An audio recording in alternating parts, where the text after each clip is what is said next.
There's something really cool that I discovered yesterday that Nick Kalinowski made. I've seen Nick on my timeline before. I think we did a video about something Nick brought together last year at some point. But at Cali Drafts, at KALI Drafts, Nick is an NBA draft expert. He has scouting reports, breakdowns, big boards, and a bunch of FIBA stuff. He's a big time FIBA basketball guy. To that point, he has introduced a model called the Recruit Points Model, a seven category statistical approach that intends to assign a numeric value to international players that either are or may consider coming to play college basketball. It's a very cool concept. It's something that we certainly are going to see more and more of and need in the space as more international players come.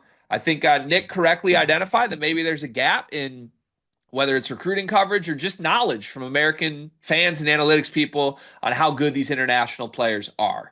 So you could call Nick the Brad Underwood of analytics guys, I guess. Yeah, what Nick? Well, he already has a last name that maybe makes him a little bit balking, but yeah, he definitely is. He's definitely locked in the over the waters hoops right now. Yeah, Nick, let us know how Balkan you are if this video makes it to you. Please. But okay, I'm gonna just summarize this as best I can, but I really encourage everybody go to Nick's Twitter and click into this and give it a full read. I spent like 2 hours on this last night. Basically, he comes up with a number for every international player that is calculated based on seven categories. And here's the seven categories: playing time wherever they're playing, their position, because he's identified that bigs have a better chance of translating from FIBA basketball to college basketball. Defensive impact, shooting efficiency, any awards that they've won at either the ANGT events or national team spots, their senior stats in any FIBA senior games, and then their league strength, because there are obviously a million leagues of international basketball, and playing in a strong league, playing the Euro League is certainly better for any players trying to come to America than playing at a league that just has nothing of substance to it.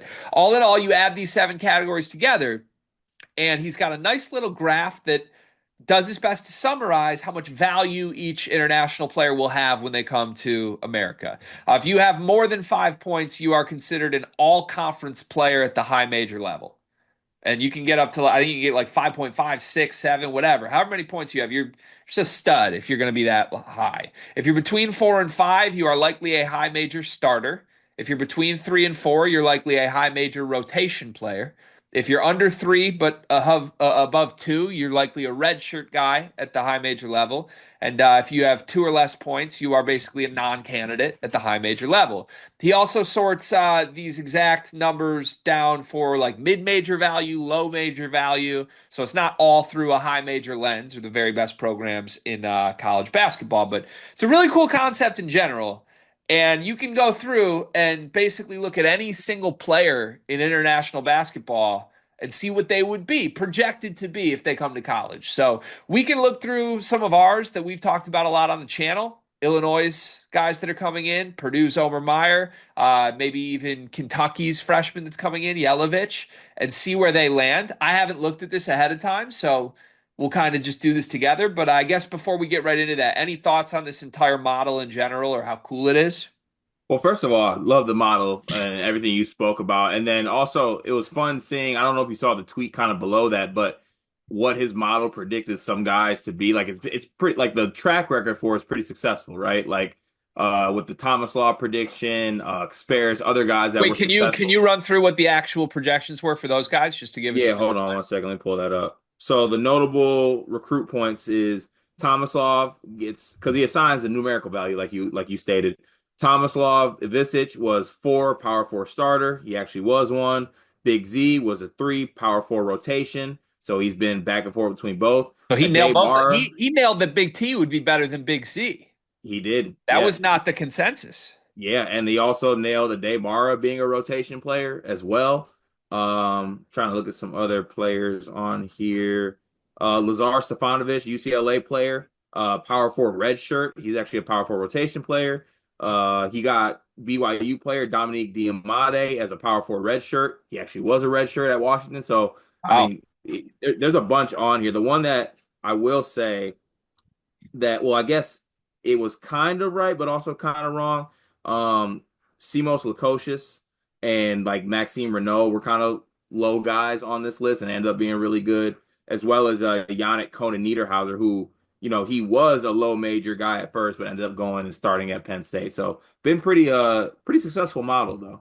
Fascinating. And if you're listening to that, wondering like where's Kasparis Yakashonis, I believe Yegor Demin, another one. I believe those guys don't fit the criteria because they basically only played ANGT events. Is that right? I think they have to play like in the major, EuroLeague Yeah, teams. you have to reach a certain point of your professional experience in order to qualify for this model. So, all right, so you can go through and just look through his rankings of all international prospects, and it just spits out like a player rankings, and it's very interesting because I recognize a lot of these names, whether as future NBA guys.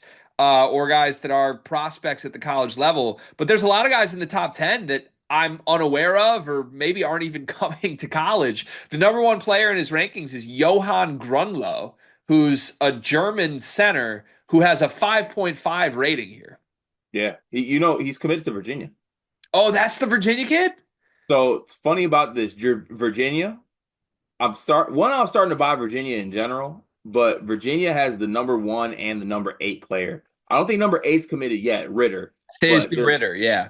yeah, Yeah. he's apparently might be going to Virginia, and then not an international guy, but Virginia might get Malik Thomas, the 20 point a game scorer from San Francisco, I think as well. But yeah, Virginia might get the projected number one and the number eight prospect here. It's fascinating. So there's only three players that reach a high major all conference mark in this system. Grunlow, Bogelja Markovic, and then Muhammad Faye are the three. There's a bunch of names I don't really recognize in the top 20 here. Some names I do. Zach Perrin has been a long time potential NBA target. Noah Asenge is a guy that's projected to be a first round pick in the NBA. Jack Cale was rumored to be a potential Michigan target. All these guys are projected as high major rotation players. Mario St. Superi is another potential NBA guy. But some of the Kareem, big, what Kareem Lopez is on there too. Wasn't he like a top? We were looking at the 2026 draft maybe, or was it yeah, 2025? Kareem Lopez is a draft guy too. Yeah. So a lot of the guys that we've covered coming to college are not heavily featured projected studs. I'm just going to start scrolling down until we get to the point where we see some of them. The first name off the board is Kentucky's commit, Andre Yelovich, who is projected with 3.5 recruit points, which means he's somewhere in between a high major starter and a high major rotation player. Does that feel too high, too low, just right for you based on what you've seen? Today's video is presented by Underdog Fantasy. Well, what's going on with your hat? Well, my hat's not supposed to be this way, is it? I don't think so. No. Just like people who watch these videos are not supposed to not sign up for Underdog Fantasy using promo code SLEEPERS. At the time of this recording, we have 49 people who have signed up as a first-time user with Underdog Fantasy. Use promo code SLEEPERS. 50 is a very, very important number. 50 is a number we would really like to get to. You, loyal listener, person watching this video right now, could be the person who gets us over the hump with number 50. And we have a great free pick that you get with this. Donovan Mitchell to score at least 1 point. How many points did Donovan Mitchell have in game two, Cart? I believe he was too short of 50 with 48.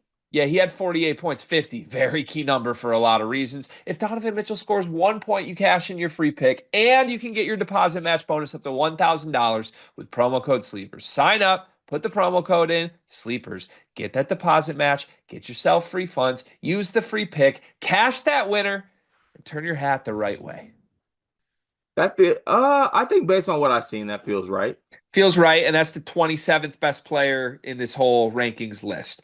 Further down, Dame Sar, 29th, also a 3.5 recruit points. So not a guaranteed high major starter caliber player. Maybe that's what Illinois sniffed out and backed off of at a certain point. Yeah, I think he will be a high major starter though.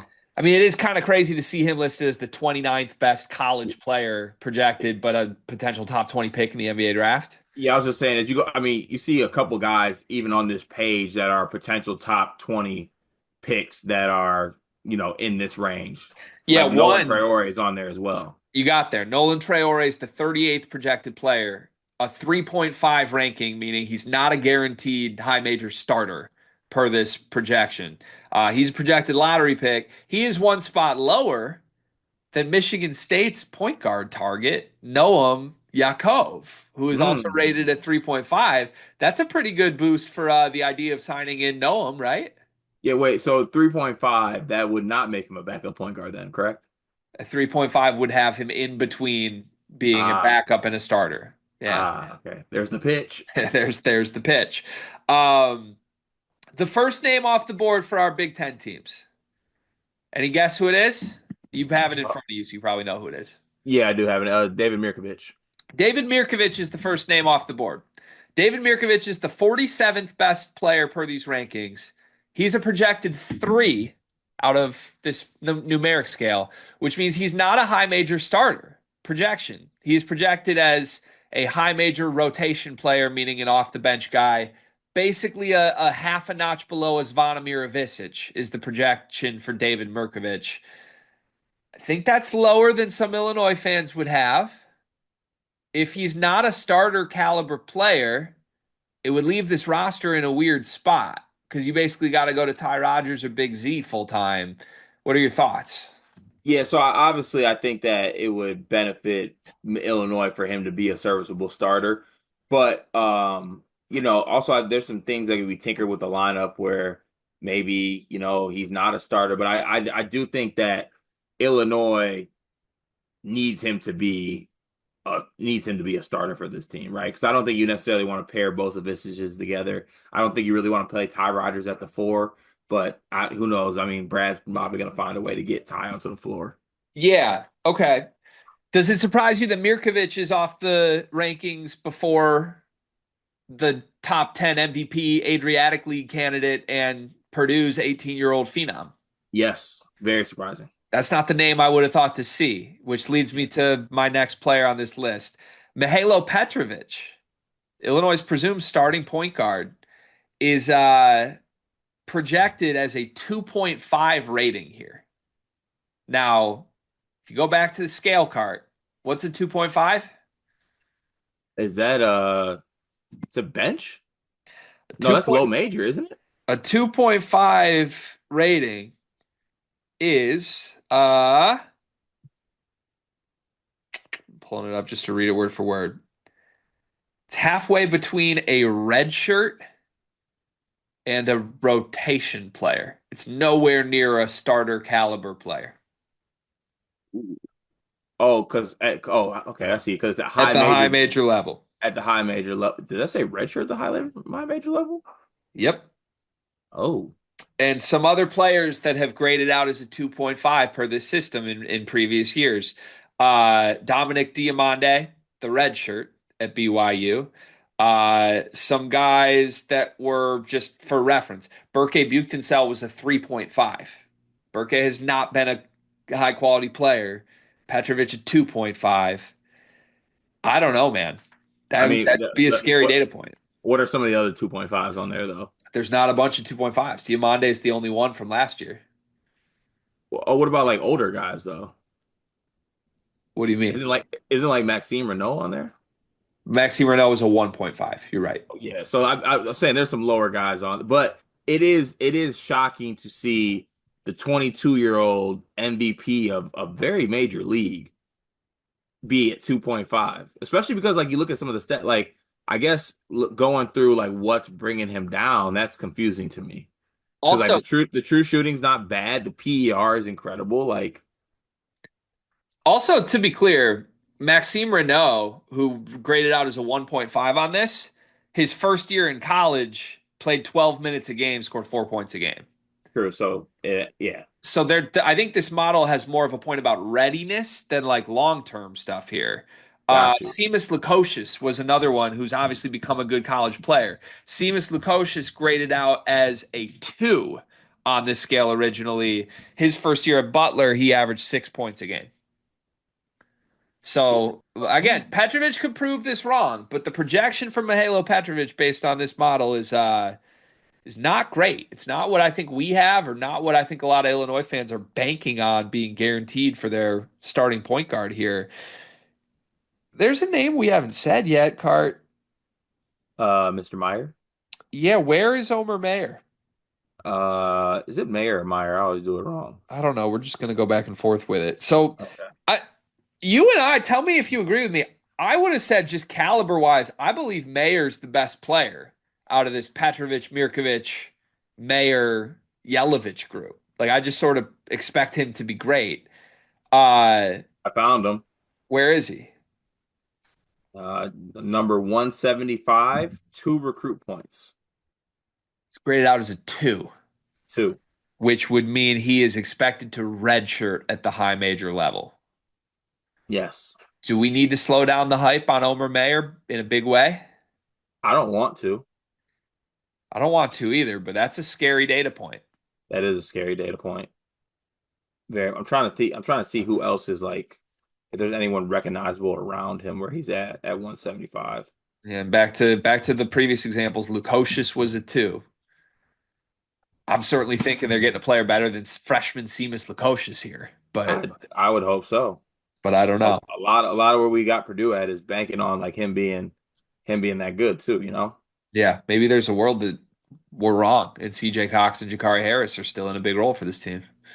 Yeah, I love this tool. Can I say one thing to end this though? Please. Nick, you're low key mean though. There was no need to add guys that are like minus recruit points. That's crazy. I'd be sick I'm sick for Will Legger right now. Yeah, it's not great. I'm sick for Vuk Todorovic, who's a -7.5, -7.9 PER and a -1.5 recruit point. Wait, where's your guy? Where's the Michigan State center target? I don't think he's not on here. He's not. He's playing for Barking Abbey. So is he like -20? He's like not playing for any professional league. All right. Well, Nick, this is a great tool. Thanks for putting it together. It's going to be interesting to compare where you project the roles for some of these Big Ten incomers, because I think their fans think they're getting bona fide, really good high level starters. And this model is slowing down the hype train just a little bit.